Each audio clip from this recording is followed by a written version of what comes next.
A very good afternoon to all of you. Thank you so much for inviting me to be here. Keeping in mind the theme Untold Chronicles, I'm going to share some of my personal experience which I've never shared with anyone. Dayavan, Dayavan. This is the name I was tagged in my neighborhood when I was a child.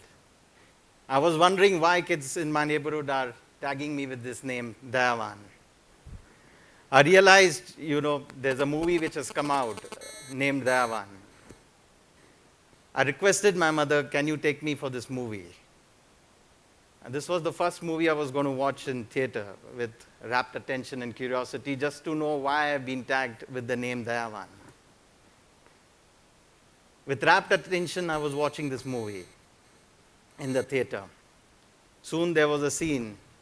There was a small boy in the movie whose father had passed away, and he tells everyone in the neighborhood, Namaste, mera baba mar gaya. Namaste, mera baba mar gaya. When I saw that, I had tears in my eyes because I could imagine myself in that situation, because my father was no more, and that's the reason I was being tagged. As I was growing in that neighborhood, more and more people, more and more children who watched this movie were calling me with this name. And it used to break my heart, to an extent that when the time came to pass out of school, I decided I'm not going to take admission in college, which is in the neighborhood, because I don't want to be continued being tagged with this name. So I took admission in college, which was miles away. It was miles away from where I lived. And in this college, there was, the solution to a problem led to another problem. This college had students who spoke very good English. And I came from suburbs, I didn't speak good English. Another thing I realized was most of them came from well-to-do families, and I came from a poor family. So while I was attending college, whenever I would see my classmates, walking in the same lane of college, I would hide behind cars to avoid them because I didn't want to speak to them, as I thought I would again become a joke in this new environment. So I was kind of, living a life of a loner, as, inferiority complex was taking over me. And in that situation, as time passed, I fell in love with one girl, but I could never tell her that I'm in love with her. Because she was from a well-to-do family and I wasn't. So I decided, that I need to do something to evolve in my life. Fortunately, I had a part-time job. I took some of the savings I had. I also took my mother's savings and invested in stock market with a dream to become someone big. And in few months, the stock market crashed. And instead of rising financially, I became more poorer. Sometime later, I saw the girl whom I loved with somebody else, and I couldn't tolerate. I thought this is the dead end of my life. This is something which was very difficult to absorb for me. So that was the first time, I parked myself in one of the local bars and drank as much as I could, and I got home completely drunk. My mother did not weep when I lost her money in the stock market, but when she saw me in that condition, she started weeping. I couldn't see her in that condition, and that day I took the vow that I'll never drink alcohol in my life. It's been over 20 years I have not touched alcohol.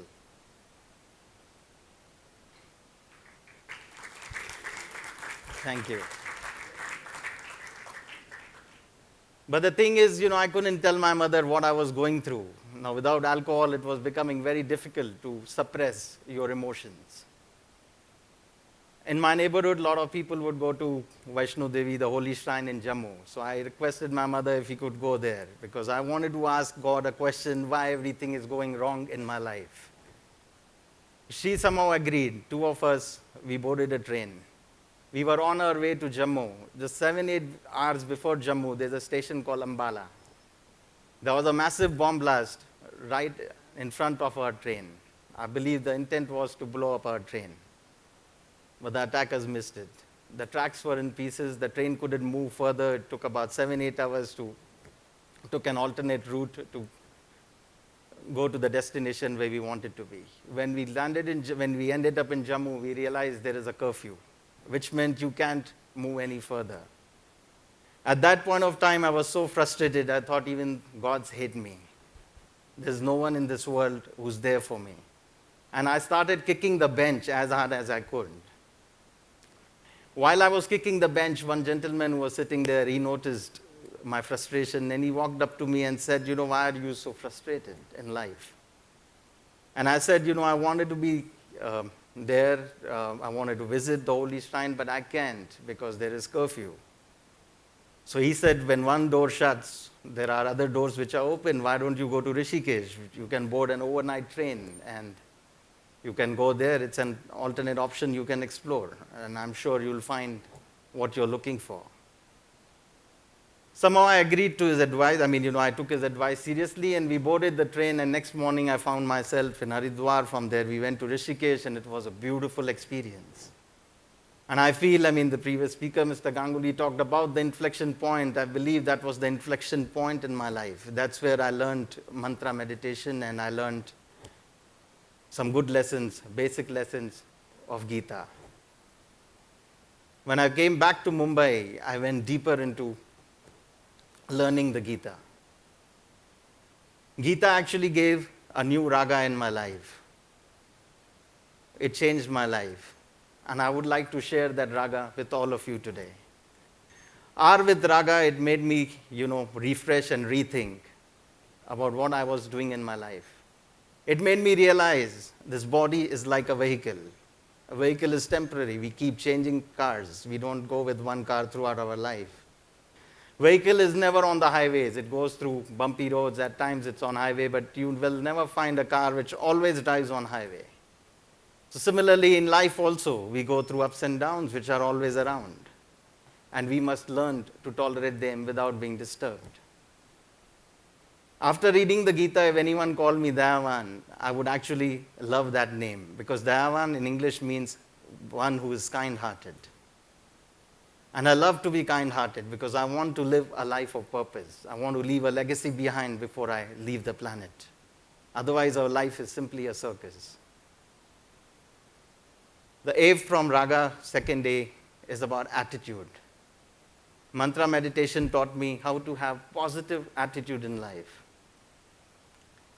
In the past, I was so crazy after one girl, not realizing we live in a country which has a population of 1 billion people. So, with those mantras, I learned to have a positive attitude, and soon, got married to a girl whose thoughts matched with mine. And since 14 years, we are happily married.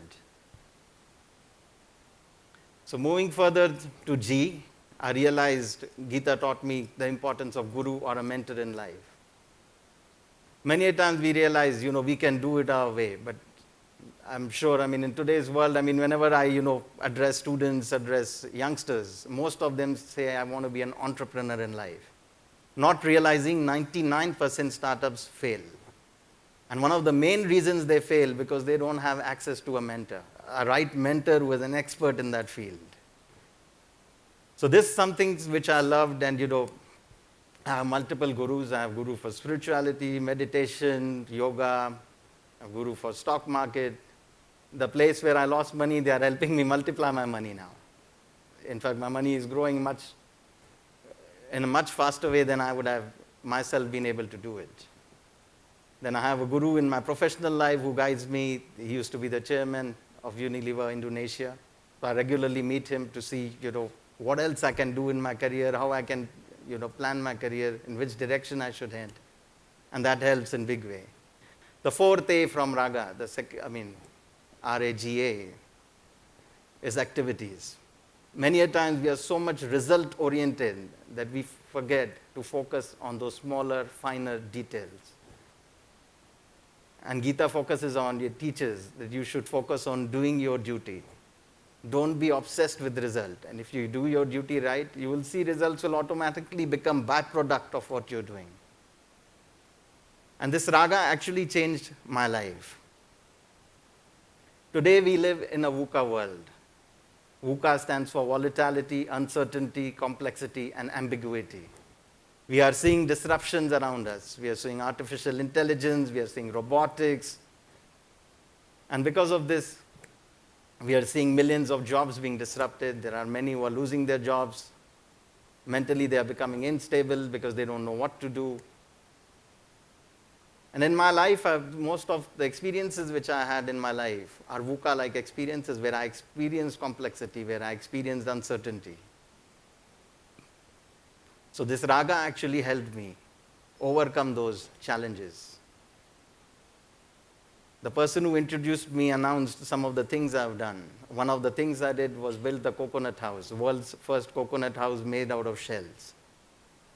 That house I made because, I wanted to make everyone VUCA ready. Worst comes to worst, you can live in that house with a solar roof.